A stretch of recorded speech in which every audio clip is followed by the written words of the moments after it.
there is something about the idea of Coca-Cola that makes it seem better than it actually is. For sure. In my brain. Like, when I get a soda, it's usually a Coke or a Cherry Coke. Cherry Coke. A Cherry Coke. Or a Cherry Coke. Or here recently I've been drinking Diet Coke because, let's be real, I'm 32 years old. It's hard for me to not gain weight when I indulge in damn near anything. Diet soda isn't good for you either, but anyway. No, I know. Anyway. But Lord and Savior Donald Trump drank Diet Coke. And look at Anyway. Think that it's going to be a better experience than it actually is whenever I get it. So, I don't know. The only time that I ever, like, drink Coca-Cola, and it's Cherry Coke when I get it, is, like, when we go to the movie theater, which I haven't done in a long time. But, like, you get popcorn and you get a Cherry Coke. You just have to. Yeah. And I worked at a movie theater for a long time, so I indulged in that stuff because it was free for me, and I drank my fair share of You were a drinks. Cokeaholic? No, I mean, but I drank too much. Mm-hmm. And then, like, there was this time where I went to the movie theater, and I was, like, eating my kazoozles, because that's what it was called back then. Kazoozles? Yeah, what are they called now? Ding dongs? No. And then, like, eating my popcorn and drinking my drink, and I was like, something's happening in my body that's never happened before. And turned out it was acid reflux. And I thought I was dying. You went to the hospital? No, I just stopped eating crap all the time. Yeah, well, to me, it's just the older that I've gotten, it tastes like straight syrup and nothing else. And I mean, it is what it is. If I'm going to drink a double Jack and Coke, I need the Coca-Cola. The off-brands just don't cut it. And they're around and have been since for hell and ever, so they're obviously really good at what they do. Well, I mean, they make it addictive. You know, whenever I was a kid growing up, like, I drank that shit all the time. All the time. More than water, definitely. Which is horrible. Ridiculous to think about. But we're hillbillies. Not everybody was raised that way. Right. It be what it be. We're going to watch Ordinary Things for the first time. And this is a channel that I've been seeing recommended, and it looks really interesting. The topics seem really interesting. So I'm looking forward to get into it. Someone actually recommended this video or this channel on our Discord and in a few of the comments. Yeah. So once again, we really appreciate the recommendations. When you guys have them, just drop them down in the comments section. We have a Discord that'll be linked in the description as well. But Ordinary Things, the evil business of soda. Are you ready for this? I mean, I already know it's bad, but let's figure out how much worse it actually is. How bad it be. I totally remember that. Yeah. Soda. It's everywhere. You can't escape it. It's the real goddamn thing. Like rats in New York or failed actors in LA, most human beings are rarely more than a few feet from a can of this caramelized corn gravy. But what is soda? Soda is a drink, carbonated and flavored with a variety of ingredients, and usually sweetened with sugar, also known as death salt. Soda is dispersed from fountains, sold in bottles and cans, and in movie tie-in merchandise. While what they produce is nothing more than sugar-blasted tap water, soda companies inspire deep, emotional ties to their products. Globally, the Coca-Cola logo is a better recognized symbol than the crucifixion. What? Don't look at me like that. It's not my fault you don't come in cherry flavor. Oh, shit. While today soda is known for its tooth-eroding, waistline widening properties, it began life as a medicinal product. In the 1800s, soda fountains were a ubiquitous feature of drugstores and pharmacies in America. Behind the bar, you'd find a soda jerk, what they were actually called, who would pump carbonated water into a menagerie of dubious but delicious medical ingredients. But it turned out that people really enjoyed the mouth massage offered by these bubbly broths, and so soda fountains became a battleground of competing flavours. But everything changed in 1886, when a man named John Doc Pemberton invented French wine coca, later renamed Coca-Cola. Pemberton was an Atlanta pharmacy owner and a former Confederate soldier who'd bought a dubious $5 medical license so that he could call himself a doctor. Initially, his recipe included both alcohol and cocaine, also known as argument powder. But Pemberton himself was more partial to morphine, dying while addicted 2 years after he invented his signature drink. But the Coca-Cola Company prefers to focus on the drink's down-home country origins. Like in this nostalgic promotional film, featuring old Doc Pemberton, the gentleman smackhead, mixing his cocaine-laced booze broth with what looks like a rowing oar. It took 17 years and an enforcement of local prohibition laws before Coca-Cola lost both booze and cocaine from its recipe.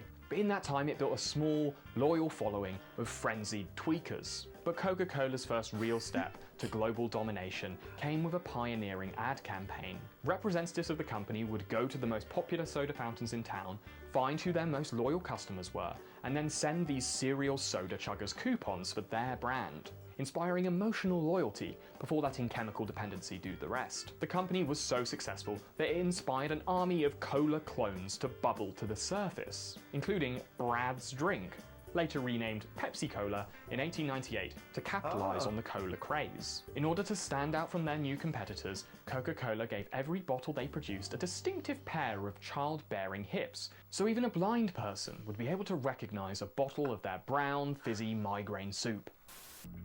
Jeez. Today, marketing is still utterly integral to how these brands maintain their vicious chokehold on the nation's collective neck pipes. In 2018, Coca-Cola's marketing budget was an absurd $5.8 billion, which is nearly double the yearly GDP of Barbados. And Pepsi isn't far behind, spending $4.3 billion in the same year. Big Soda's propaganda departments use these bloated budgets to buy up any form of eye real estate that you might associate with a good time. This can involve plastering their logos onto the foreheads of every stadium in the world, or it can be more subtle, something like product placement. And I'm sure you guys are far too sophisticated to be swayed by these kinds of propaganda campaigns. Your minds are as clear and refreshing as an ice-cold can of cran raspberry LaCroix. Ah, LaCroix. It tastes like having fruit described to you. Ha! Fuck you. Coca-Cola steadily increased their sales over the first half of the 20th century, but their Third Reich truly took off in the Second World War. The company made a deal with the US Army. In exchange for an exception in sugar rationing, they promised to provide every soldier a refreshing bottle of Coca-Cola for no more than a nickel. And this was a win-win for Coca-Cola. Not only did it protect its overheads, but it also allowed them to scatter bottling plants everywhere that American GIs were scattering limbs. Coca-Cola dominated the soda markets for decades after World War II, so Pepsi had to bide its time before marketing its drink to a new generation. Oh no. The right one, the modern light one. Now it's Pepsi, for those who think young. Pepsi belongs to your generation. Coca-Cola responded to Pepsi's threat and produced one of the most iconic adverts of all time. From this point on, all big soda companies followed the Catholic Church school of marketing. Get them while they're young and they'll never forget you. Oof. Today, big soda companies will make a big song and dance about not advertising directly to anyone under the age of 12. But anyone that's lived longer than a dozen sun cycles? Well, let's see how a former marketing executive at Coca-Cola puts it. Well, let me be really clear. As a marketer at Coca-Cola, I was specifically, I was never told not to market to kids. It just was not done overtly. Now, I can get to, as soon as they turn 12, you know, I'm like a rabid dog on a something. Selling to preteens is a huge part of Fat Soda's marketing strategy, which is probably why Pepsi hired the #1 expert in preteen persuasion to be their spokesperson in the 1980s. The smooth criminal himself seen here grooming a gang of street kids to slurp down Pepsi's sticky syrup. Pepsi might have secured the king of pop, but in the same era, Coca-Cola ran this campaign with the king of popping pills. God. Because who wouldn't want to share a glass of suspicious fizzy liquid with Bill Cosby? Ready to drink. Coca-Cola. Bad timing.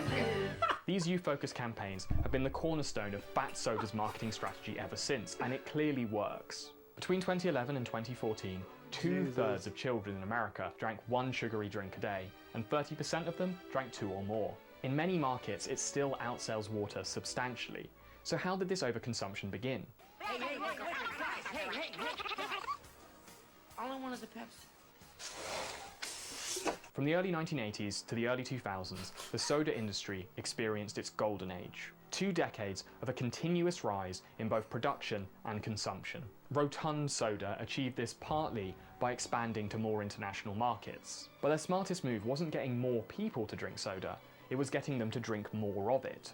And they did this by slowly normalizing the consumption of their products by the fucking bucketful. This was how Pepsi advertised their new, large 12-ounce bottle in the 1960s, designed to be shared between 3 people. Next time you have lots of people around, have lots of Pepsi half-quarts around. The one that pours 3 big servings for 3 big thirsts. Less than 20 years later, 7-Eleven, America's favorite public toilet, were advertising the 32-ounce Big Gulp, meant to be choked down by a single, probably quite sad individual. They first served it up with this slogan in 1982. But 7-Eleven's Big Gulp gives you another kind of freedom. Freedom of choice. What they don't tell you, though, is that that choice is between an extra large or king-size coffin. Peak soda consumption arrived in 1999, reaching 50 gallons per person per year. That's enough for every man, woman and child in America to take a bath in the stuff, provided they can fit in the tub. This level of consumption was nearly double what it was in 1980 when this 20-year cold streak began.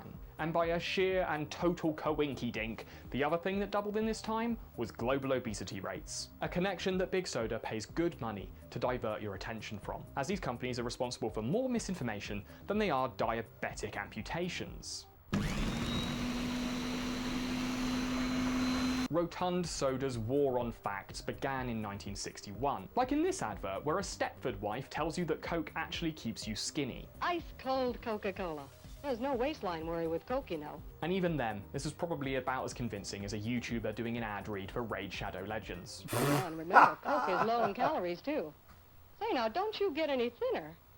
Between 2011 and 2015, Coca-Cola and Pepsi funded a total of 86 national health organizations. What these companies get in exchange for this funding is an army of shills, scientists, who will give paid lectures attesting to the fact that soda isn't really that bad for you, even though the scientific consensus is the opposite. Until very recently, Coca-Cola and Pepsi were the primary funders of the Academy of Nutrition and Dietetics, the world's largest body of food and nutrition experts. Which is a bit like finding out the world's largest women's rights organization is funded by Ted Bundy. And the Coca-Cola Foundation have said that 1/3 of their philanthropic spending goes towards countering obesity. All this philanthropy is a marketing strategy in disguise. A strategy that nutrition experts who aren't in the pockets of Big Soda call health washing, or what I like to call the Marty McFly School of Sucker Punch Distraction.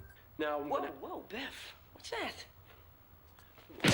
Fat soda only funds organizations, studies, and individuals who can help them shift the blame from consumption onto exercise as the solution to the obesity crisis. And this same pattern is also behind Fat Soda's ludicrous spending on sports sponsorship. Coca-Cola has been the sponsor of the Olympic Games since 1928 and has been the sponsor of the World Cup since the late 70s. So when these events aren't displaying the achievements of professional ball chasers and doped up Russian supermen, they are selling you soda, building a strong association between these products and athletic excellence. And it's not just events and locations, the sporting world's favourite meat vessels are also fair game. When LeBron James isn't working as a mouthpiece for the Chinese government, he's shilling for America's own Red Menace, having signed a 6-year endorsement deal with Coca-Cola worth $16 million.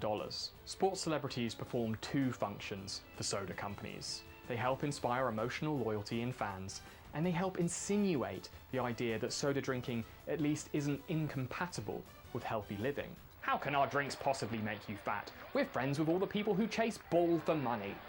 But there is good news. In 2017, bottled water sales outstripped soda for the first time, which granted is still bad for the earth, but it is better for your continued presence on it. People are increasingly aware that even a moderate soda habit substantially increases the risk of obesity, type 2 diabetes, and cardiovascular disease. But knowledge isn't going to stop what soda companies are best at, bypassing your logic center and aiming straight for your weakened, sugar-sped heart, like in this 2011 Reasons to Believe campaign. in which a group of suspiciously normal-sized children sing Oasis and remind us that, hey, we might live in a world full of missiles and people getting pushed into threshing machines, but at least there's lots of cuddly little teddy bears. It's a very well-made advert, but its info is a little bit outdated, so I've decided to update it with a few stats of my own.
Oh hi, didn't see you there.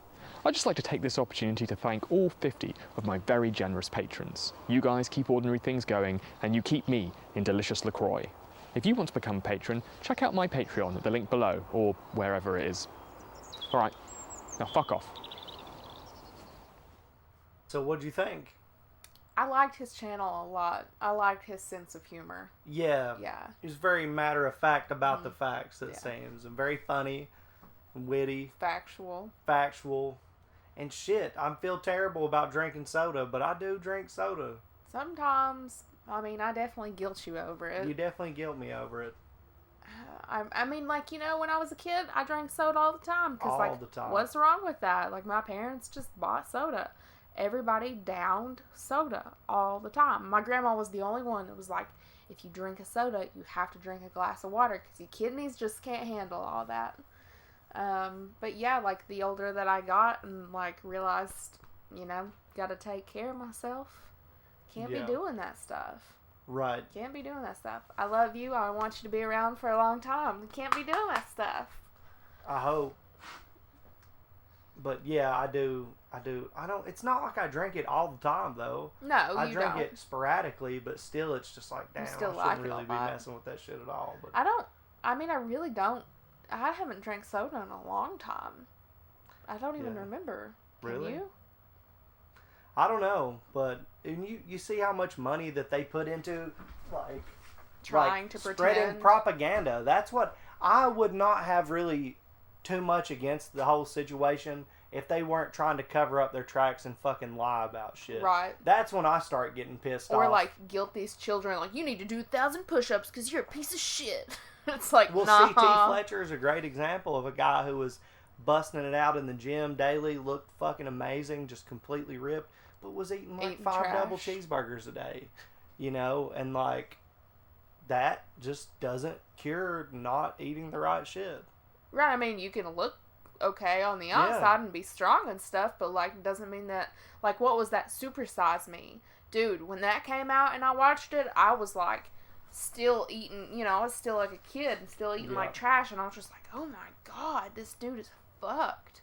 So that kind of opened my eyes a lot. Yeah. I mean, the dude sacrificed his body for our entertainment, and a lot of people do. Yeah. But yeah, it's interesting. I knew it was bad, but and, like, people know that it's bad. It's like, grandma, well, not my grandma, but, like, grandma, you can't drink 12 Diet Cokes a day. They know that, but, like, they're not going to stop. They want to, yeah. Or just, like, buying their carton of cigarettes per week or whatever. People know that shit's bad for them. They do. And then they cry when they get, like, illnesses directly from those things. Well, I mean, it sucks because they want the chemical reaction in their brain. They don't want all the other stuff that comes along with it, you know. That sucks. Damn, Nikki. I mean, You're you the can't one... have both. I'm not saying that those things wouldn't happen if you don't take care of yourself. But if you don't take care of yourself and those things happen, you kind of can't get pissed off. You're just busting out of here hardcore. I just feel a certain kind of way about taking care of yourself. And when bad shit happens, like, you should have seen that coming. All right, y'all. So I hope you enjoyed that video. I think that's really, really cool stuff there. Ordinary things. We'll have to check out more the of evil the videos. business of soda. Go give a like to this video. Subscribe to this channel. Have we subscribed to this channel? We need to. This is new for us. Is the mouse going to be... If we're not subscribed, I'm going to subscribe. Now, I suggest that you all do the same. If you like this video, you could give us a like. That would be great. You could subscribe. I think it'll be above my head. Subscribe. Prescribe. Like. Dude, prescribe some Coke and alcohol in my drink. If a doctor was like, here, this is amazing for you. It's going to make you feel great. You're going to have so much energy. Sign me up. But yes. Anyway.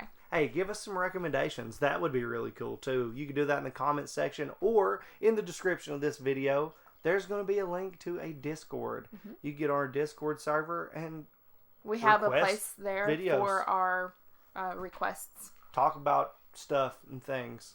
Be great to hear from you. But until next time, I think that's going to do it for this video. See ya. See ya.